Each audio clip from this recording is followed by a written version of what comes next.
Smile.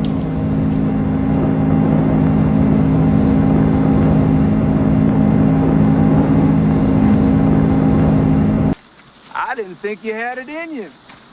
I'm your huckleberry. Why, Johnny Ringo, you look like somebody just walked over your grave. Fight's not with you, Holiday. I beg to differ, sir. We started a game we never got to finish. Play for blood, remember? I was just fooling about. I wasn't. If when you're in a relationship, what are some of the techniques that you'll use to like nag the guy so we can look out for those as men?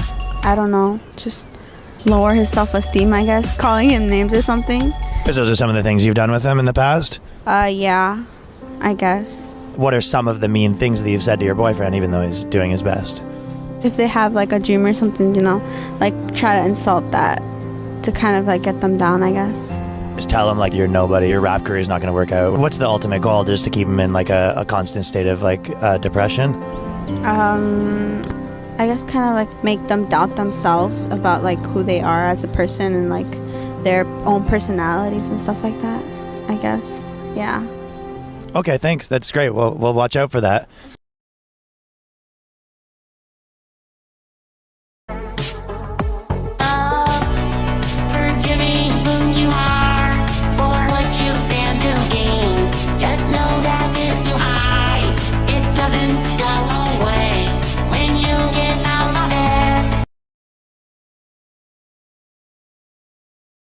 You keep your man satisfied without sex.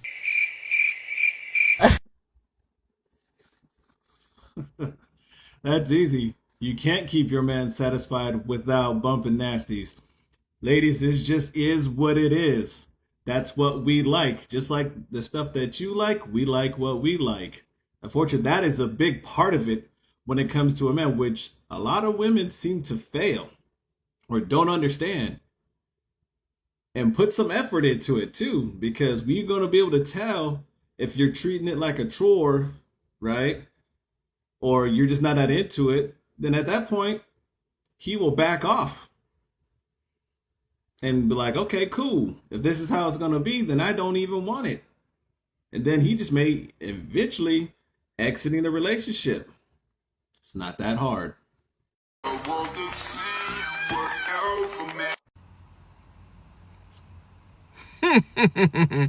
No.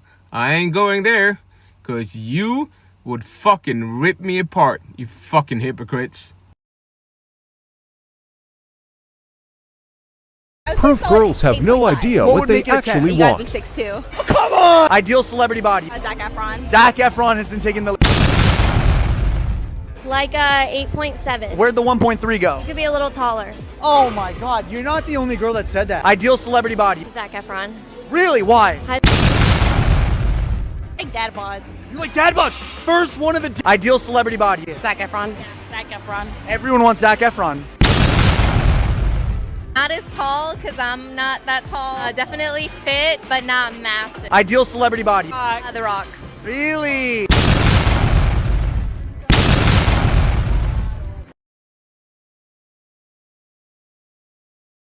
The reason why women are not liking Instagram looking like TikTok is because you kind of need a personality already.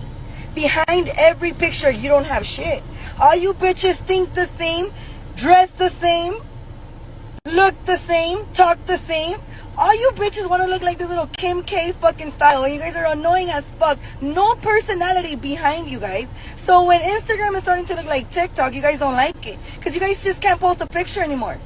Videos show your personality, the way you are, who you are. But all you bitches are the same. You guys have shit to show. I'll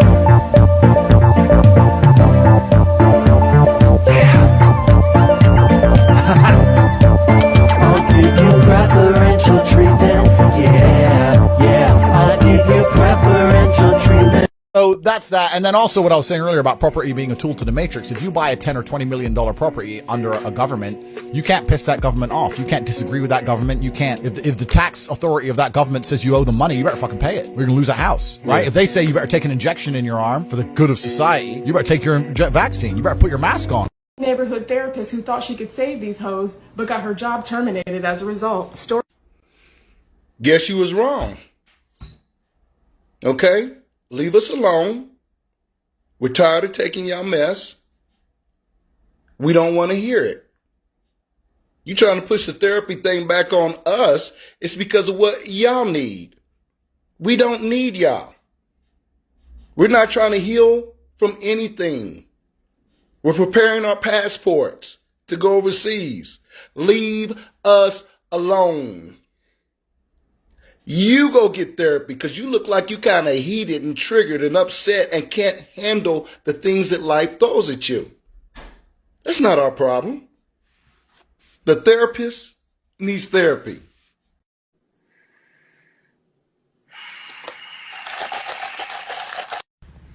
Hey fellas, they got a new one out now.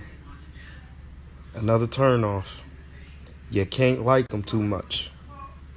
You gotta find the median. You gotta know just how much to like them. You can't be too loving and caring and hospitable to them. You got to show them that dog. You know what I mean? They like that dog. You feel me? They like that. You know what I mean? Don't text them. Don't call them for a couple days.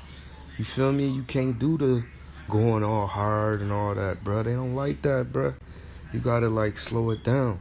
Don't call them. Ignore their texts. You feel me? That's what they want, y'all. Give them what they want. We got you, mommy.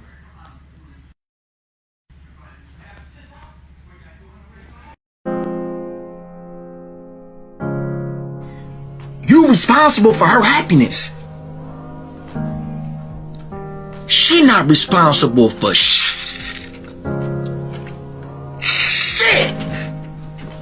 If I fall flat on my face, is she gonna help me? No. She gonna complain about me falling flat on my face to her friends and calling me a bum to her friends. That's what they do. But see, as a man, you damn near gotta be perfect. You gotta be perfect as a man. They think being a man is easy. When you say certain things, there's an activist class that exists in America. It's comprised of the ADL, the SPLC, groups like that, and they happen to form they're called the Trusted Flaggers on YouTube. They're designated the specialists in hatred and political narratives, and they are able to flag, like a user on YouTube can flag a video and say, oh, this is hate speech, this violates the TOS. The ADL is a group founded in defense of a Jewish guy 100 years ago who raped some girl. The ADL can go in. To be clear, he didn't. That's not true. That's fake news. Oh, okay, sure. The ADL can go in and they can flag a video, and as a trusted flagger, the video automatically gets taken down. That's one example of their power. There's a group of activist special interest groups. They're designated experts in hate. They're designated experts in political narrative. And if you say these kinds of things, if you say things that go against the consensus, which is promoted by the government and the media and education and university, they will flag you as a white supremacist, a hater, a Nazi, etc., etc. And they have the power to go in and they get you banned from social media and they flag your stuff to the government. And there are people that are paid to watch my show every night. There are people paid to watch my show every night, transcribe it, find all the nasty things I've said, write articles about it, and then whenever something good happens to me, if I go to an employer, they will send that dossier to the employer and say, this is someone who is saying the wrong things, has the wrong opinions, he can't have a job. And if I were to get hired by that organization, they would rally protests against that organization until I got fired.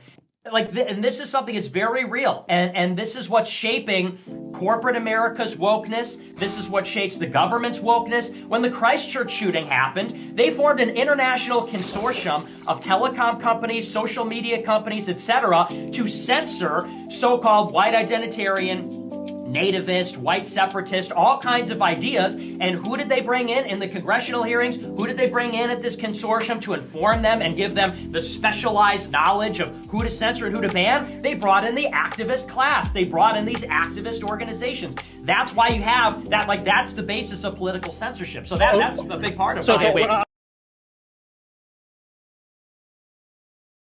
A man is not really complete without his woman, his wife. And then it's like... I would argue it's the other way around. Yeah? The woman isn't complete without the man.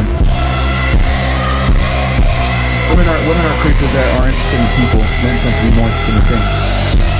A woman succeeds when she gets the best man to give her his last name. And that succeeds when you can have as many women as he needs. Average woman doesn't really want just a good man. She doesn't want a husband. What she's really wanting are these standards or ideas that she has of what a man is supposed to be. But this is nothing what men are. This is not realistic. You're comparing good men to the men that you've experienced previously who were not ready to be husbands, that you were just dating, messing around with. He's supposed to look like this. He's supposed to act like that. Oh, you know what? He's too corny. He likes me too much. He texts me too much. Yeah, because the men that you were messing with, you weren't even the only one. They don't text you right back. They don't call you right back because they have a more just like you. So a man comes along that is crazy about you and is interested in you, and I'm sorry to say, you have friend zoned the men that really you're compatible with, the men that would make a wonderful husband. A lot of you have friend zoned the good dude who's ready to be a husband and a father and give you some pretty babies. If you get a pretty boy and they super fine and they in the mirror more than you got a problem. But the problem is you looking at visuals and thinking that men are supposed to look like us or be just as gorgeous as us. No, that's not how God created this whole scenario.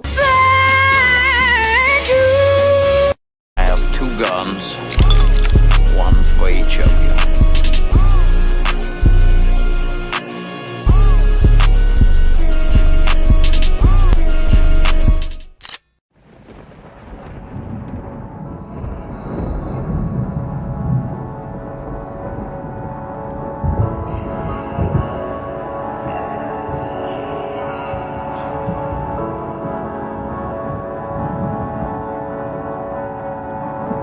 Bottle that's off of my own.